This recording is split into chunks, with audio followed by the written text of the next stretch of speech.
Hi there, what's your name? That's a great name, but I'm going to call you Pal.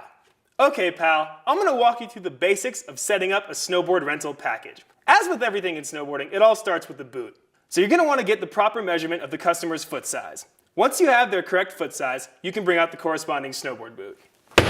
You can maybe be a little gentler than that. Some customers spook easily. Once you get the boot on the customer's foot, you're going to want to inform them that it's going to fit a little bit tighter than their normal shoe or sneaker. This is normal, and it has to be that way because they need to have the support while turning their snowboard. Once they start turning the bows to figure out if this is the right boot for them, it should take a few turns and they should start to feel the boot getting snugger. If they don't, the boot may be too big. If the boot is too small, they'll probably let you know anyways. Talk to the customer. You're probably a people person. Find out how the boot feels for them. If it feels great, you're ready to move on to the next step. Now that you have the customer in a perfectly fitting boot, you're going to want to get them into an equally perfectly fitting binding. Luckily, this is easy with the Head Snowboards 4D color coding system.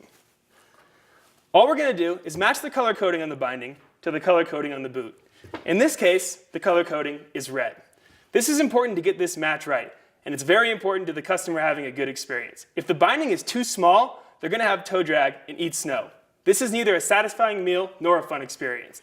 If they don't have a big enough binding, they're going to have no power transmission in their toes. Now that you have a perfect boot binding combination figured out, it's time for the final and most exciting step in the process, picking the customer's snowboard. With the Head 4D system, the width of the snowboard is already predetermined, so the only thing left to figure out is the length. You're going to want to talk to the customer.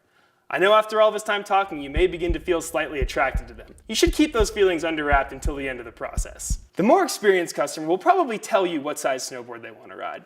The new or beginner customer, you may need to help. You're going to want to take into account factors like height and weight.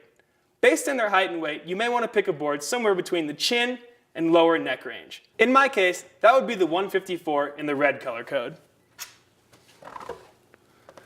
Now that we have all the bits and pieces together, it's time to assemble it. Assembling the Head rental system is easier than finding a date on Tinder. And unlike this video, it's completely tool-free. The first thing you're going to want to do is clear some space to work with. Lay the board flat on the table and place the bindings outside the discs. Next, talk to the customer. Find out if they're goofy or regular, this meaning left foot or right foot forwards.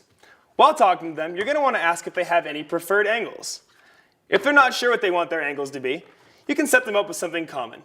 A common stance used by many snowboarders is 15 in the front and -9 in the back. The great part about setting up Head snowboards is that they're all twin tip. Twin tip means the nose and the tail are exactly the same. So however you set it up, it really makes no difference.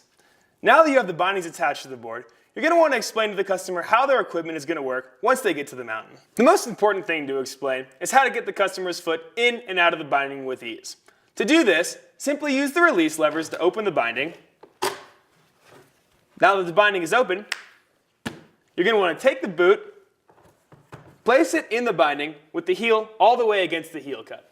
Now, you can put the straps back over the boot, feed the ladder into the mouth, and crank down to your desired tightness. The same thing can be done with the toe strap. If the length of the strap is too long or not long enough, it can be adjusted using the lever on the opposite side. Congrats, pal! You've just changed somebody's life, and now they're ready to snowboard. If you've been hiding those feelings of attraction for the customer, now would be a good time to ask for their phone number. You can take them on a nice date. I would recommend somewhere better than Red Lobster. You've got more class than that. Good luck!